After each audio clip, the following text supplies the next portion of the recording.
Right breaking news చూస్తున్నాం. మరొక breaking news చూస్తున్నాం. సార్వత్రిక ఎన్నికల ప్రచార ఘట్టానికి గురువారం సాయంత్రం తెరపడింది. జూన్ 1న 7వ విడత పోలింగ్ జరగనున్నది. 8 రాష్ట్రాల్లోని 57 లోక్సభ స్థానాల్లో మైకులు మూగబోయాయి. దీంతో ఆయా చోట్ల 48 గంటల సైలెన్స్ పీరియడ్ అమల్లోకి వచ్చింది. ఈ వ్యవధిలో ఎలాంటి అవాంఛనీయ ఘటనలు జరగకుండా, ఎన్నికల కోడ్ ఉల్లంఘనలకు ఎవరూ పాల్పడకుండా పర్యవేక్షించేందుకు ప్రత్యేక టీంలను ఎన్నికల సంఘం రంగంలోకి దింపింది. తుది విడత ఎన్నికల బరిలో ప్రధాని మోడీ సహా 598 మంది అభ్యర్థులు ఉన్నారు. పోలింగ్ జరగనున్న కీలక స్థానాల్లో వారణాసి కూడా ఉంది.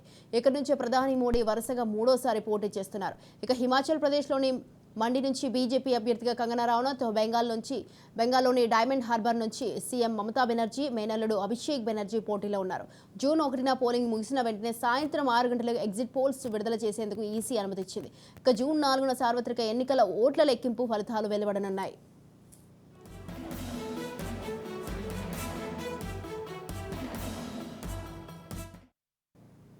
రైట్, ఈ విషయంపై పూర్తి సమాచారాన్ని అందించడానికి మా పొలిటికల్ ఎడిటర్ అరవింద్ లైవ్ లో ఉన్నారు. అరవింద్, చెప్పండి, సార్వత్రిక ఎన్నికల ప్రచార ఘట్టానికి అయితే గురువారం సాయంత్రం తెరపడిందని చెప్పాలి. దీనికి సంబంధించి మీ దగ్గర ఉన్న అప్డేట్స్ ఏంటి?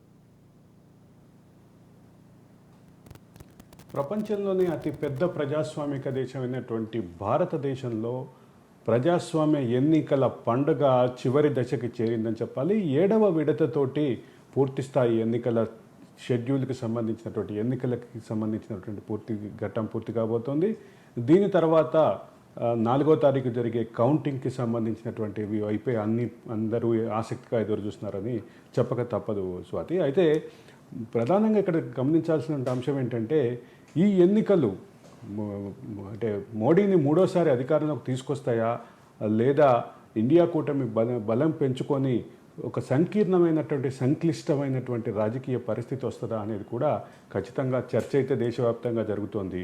అయితే ప్రముఖ సెఫాలజిస్టులు కానీ, ప్రముఖ విశ్లేషకులు కానీ, ప్రముఖ ఎన్నికల స్ట్రాటజిస్టులు కానీ చెప్తున్నటువంటి మాట ఏంటంటే, ఖచ్చితంగా మోడీ అధికారంలోకి వస్తారు, మోడీ సీట్లు తగ్గినా కానీ అధికారాన్ని నిలబెట్టుకుంటారని బలంగా చెప్తున్నటువంటి పరిస్థితి ఉంది స్వాతి. కానీ దేశ రాజకీయాల్ని ప్రత్యక్షంగా చూస్తున్న వాళ్ళలో ఈసారి ఎన్నికల్లో ఒక సునామీ లాంటి పర్యటనలు కనిపిస్తున్నాయి. ఒక పక్క మోడీ 206 బహిరంగ సభల్లో కానీ, రోడ్ షోల్లో కానీ, సభల్లో కానీ మాట్లాడారు, ర్యాలీల్లో కానీ పాల్గొన్నారు. 206 అంటే సుమారుగా దాదాపు రోజు ఒక 3-4 సభల్లోకి తగ్గకుండా పాల్గొంటే తప్ప ఈ రకమైనటువంటి పరిస్థితి అయితే ఉండదు.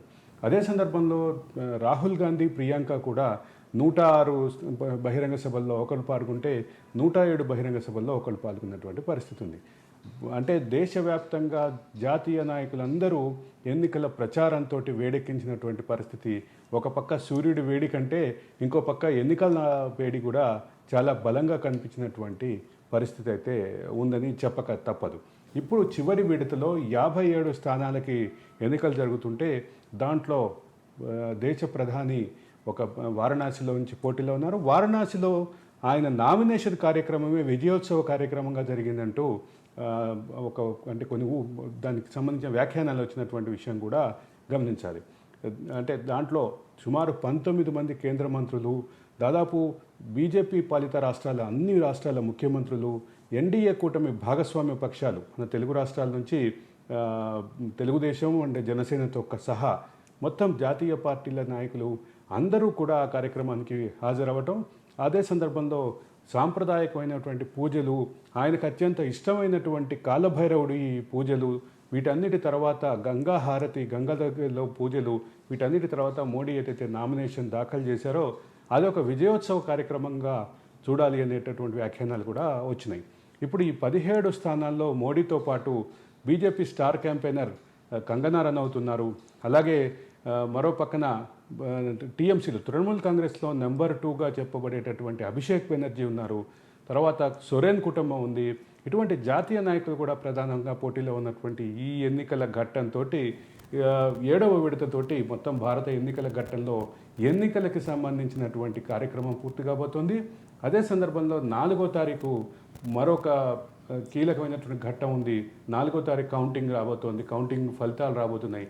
దీంట్లో దేశవ్యాప్తంగా వచ్చే ఫలితాలతో పాటు కీలకంగా దేశంలో అందరూ ఎదురు చూస్తున్నటువంటి ఫలితం ఆంధ్రప్రదేశ్ ఎన్నికలకు సంబంధించి ఎవరు గెయిన్ చేయబోతున్నారు, ఎన్డీఏ కూటమి గెయిన్ చేయబోతుందా, అదే సందర్భంలో జగన్మోహన్ రెడ్డి అధికారాన్ని నిలబెట్టుకుంటారనేటటువంటి ఆసక్తి అయితే కనిపిస్తోంది. ఇక తెలంగాణ రాష్ట్రానికి వచ్చేసరికి తెలంగాణలో సుమారుగా 8 స్థానాలు కాంగ్రెస్ గెలుచుకుంటుందని, 8 స్థానాలు బీజేపీ గెలుచుకుంటుందనే ఊహాగానాల్ని, అదే సందర్భంలో అదే రకమైనటువంటి ప్రిడిక్షన్స్ని కూడా దేశంలో ప్రముఖ సెఫాలజిస్టులటువంటి పరిస్థితిలో మొట్టమొదటిసారి 2001 తర్వాత మొట్టమొదటిసారి బీఆర్ఎస్ చాలా ఘోరమైనటువంటి ఫలితాలు పొందబోతుందనేటటువంటి ఊహాగానాలు కూడా కనిపిస్తున్నాయి. స్వాతి, అలాగే అరవింద్, ఇక ఈ తుది విడత ఎన్నికల బరిలో అయితే ఈ ప్రధాని మోడీతో సహా 598 మంది అభ్యర్థులు కూడా ఉన్నారని తెలుస్తోంది. సగటున 57 నియోజకవర్గాలకి 598 మంది అభ్యర్థులు అంటే దాదాపుగా ఒక్కొక్క స్థానం నుంచి సగటున 10 మంది అభ్యర్థులు పోటీ చేసినట్టుగా భావించాలి. ఇది ఒక కన్సిడరబుల్ నెంబర్గానే భావించాలి. ముఖ్యంగా మోడీ ఇక్కడ పోటీ చేస్తుండటం, మోడీకి సంబంధించిన ఎన్నిక పట్ల, మోడీ గెలుపు ఓటముల పట్ల జరుగుతున్నటువంటి చర్చ కంటే కూడా దేశవ్యాప్తంగా మోడీ మూడోసారి అధికారంలోకి వస్తారా లేరా అనేటటువంటి చర్చ అయితే బలంగా ఉంది.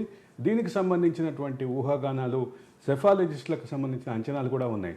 అయితే ఎగ్జిట్ పోల్ ఫలితాలని రేపు సాయంత్రం వరకు దాని మీద బ్యాన్ ఉన్న కారణంగా ఎగ్జిట్ పోల్ ఫలితాలు రేపు సాయంత్రం ఎన్నికలకు సంబంధించినటువంటి ఊహాగానాలని, ఎన్నికలకు సంబంధించిన అంచనాలని ఖచ్చితంగా వేడెక్కించబోతున్నాయని చెప్పటక తప్పదు. స్వాతి, అలాగే అవును. అరవింద్, ఈ పోలింగ్స్ ముగిసిన వెంటనే అయితే రేపు సాయంత్రం 6 గంటల వరకు అయితే ఎగ్జిట్ పోల్స్ వెలువడనున్నాయి. ఈ పోల్స్లో మరి ఏది వస్తుంది ఏంటి అయితే ప్రతి ఒక్కరిలో అయితే ఒక ఉత్కంఠ రేపుతుందని చెప్పాలి. ఖచ్చితంగా ఆసక్తి అయితే ఖచ్చితంగా ఉంది. ఆసక్తికి సంబంధించినటువంటి అంటే ఎగ్జిట్ పోల్ ఫలితాలని ఎందుకు 1వ తారీఖు సాయంత్రం వరకు బ్యాన్ చేశారు అనేటటువంటి విషయం మీద కొన్ని సందేహాలు ఉన్నాయి. అంటే సగటు జీవిలో దాని విషయంలో క్లారిటీ ఇవ్వాల్సిన అవసరం ఉంది. ఎగ్జిట్ పోల్ ఫలితాలు ఆ తర్వాత జరిగేటటువంటి పోలింగ్ని ప్రభావితం చేస్తాయి అన్న ఒకే ఒక కారణంతో ఎగ్జిట్ పోల్ ఫలితాలని ఆపేసినటువంటి పరిస్థితి ఉంది. అదే సందర్భంలో దేశవ్యాప్తంగా అన్ని చోట్ల కూడా ఒకేసారి ఎన్నికలు జరుగుతుంది, ఒకేసారి రిజల్ట్ రాబోతుంది. కాబట్టి రిజల్ట్ విషయంలో కూడా రిజల్ట్ని హోల్డ్లో పెట్టడానికి కూడా అదే ప్రధాన కారణం అనేది క్లారిటీ. అయితే ఒక చిన్న ఉదాహరణ కూడా చెప్పాలి. తెలంగాణలో మహబూబ్ నగర్ స్థానిక సంస్థల ఎమ్మెల్సీ స్థానానికి కసిరెడ్డి నారాయణ రెడ్డి రాజీనామాతోటి ఏర్పడినటువంటి ఖాళీ ఏదైతే ఉందో ఆ ఖాళీకి ఉప ఎన్నిక జరిగింది. ఉప ఎన్నిక జరిగితే ఆ ఉప ఎన్నిక ఫలితాలని కూడా జూన్ 4వ తారీఖు వరకు ఆపారు. అదే సందర్భంలో మధ్యలో జరిగినటువంటి ఖమ్మం, వరంగల్, నల్గొండకి సంబంధించినటువంటి స్థానిక పట్టభద్రుల స్థానానికి సంబంధించిన ఉప ఎన్నికను కూడా ఫలితాన్ని 5వ తారీఖు వరకు ఆపారు.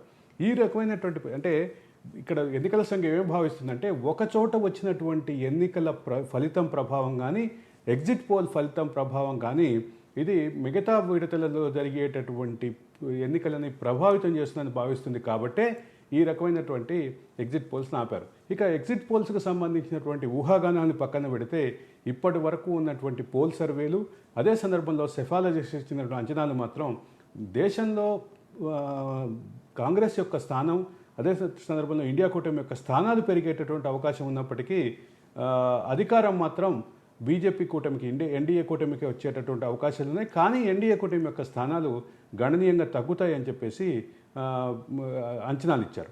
దీనికి ప్రధానంగా గమనించాల్సిన అంశం ఏంటంటే ఇండియా కూటమి కొన్ని కొత్త అంశాలను తీసుకొచ్చింది, ఇండియా కూటమి కొత్త హామీలు ఇచ్చింది.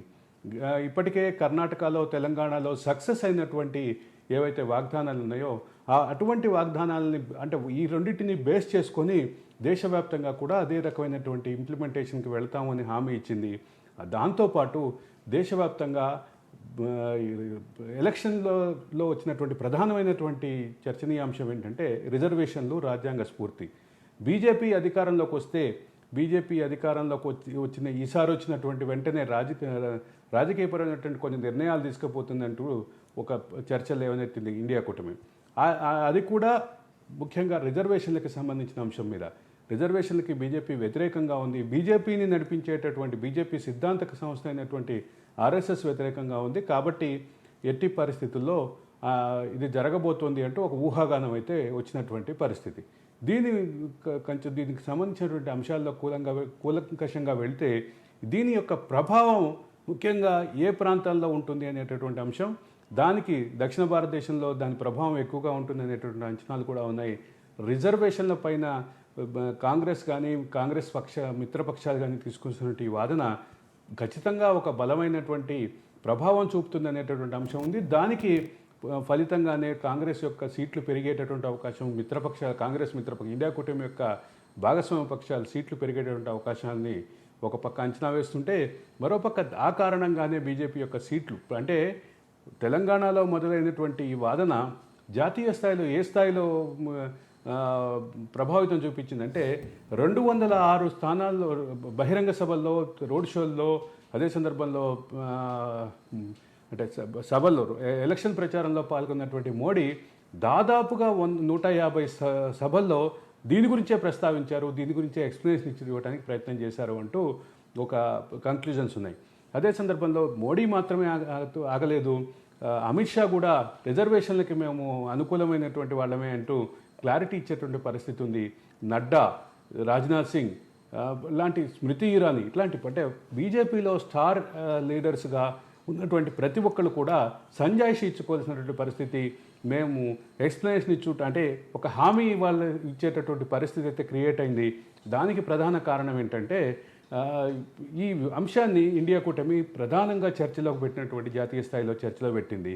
దాన్ని ఎన్నికల్లో ప్రధానమైన అంశంగా మార్చింది అనేది చెప్పక తప్పదు స్వాతి. అలాగే అరవింద్, ఖచ్చితంగా అయితే అంటున్నారు దక్షిణాది రాష్ట్రాల్లో తెలంగాణలో అయితే పక్కా బీజేపీ 10 స్థానాలు కైవసం చేసుకుంటుందని అంటున్నారు. మరి దీనిపైన ఏమంటారు? అంటే ఇందాకే చెప్పాను, అంటే జాతీయ స్థాయిలో అంచనాలకు మాత్రం తెలంగాణలో 8 కాంగ్రెస్కి 8 బీజేపీకి వస్తాయనేటువంటి అంచనాలు ఉన్నాయి. వీటి విషయంలో కాసేపు పక్కన పెడితే జాతీయ స్థాయిలో చర్చనీయాంశంగా ఉన్నటువంటి ఇంకో అంశం కూడా మీరు దక్షిణాది రాష్ట్రాలకు సంబంధించిన ప్రస్తావన తీసుకొచ్చారు కాబట్టి చెప్పక తప్పదు. చాలామంది సెఫాలజిస్టులు, పోల్ స్పెషలిస్టులు మాత్రం దక్షిణాదిలో ఈసారి గతం కంటే బెటర్ పెర్ఫార్మెన్స్ ఇస్తుంది, 13 స్థానాలు నుంచి 18 స్థానాల వరకు పెరుగుతుందని ఒక అంచనా ఉంటే, దాదాపు 25 నుంచి 28 స్థానాలు పెరుగుతుందంటూ ఒక అంచనా ఉంది. ఈ మొత్తంలో ఒక కీలకమైన అంశం ఏంటంటే, ఇంకొక వాదన కూడా ముందుకొచ్చింది. ఉత్తరాదిలో బీజేపీకి సీట్లు తగ్గుతున్నాయి కాబట్టి దక్షిణాది మీద ఫోకస్ పెడుతోంది బీజేపీ అంటూ ఒక వాదన బలంగా వచ్చింది.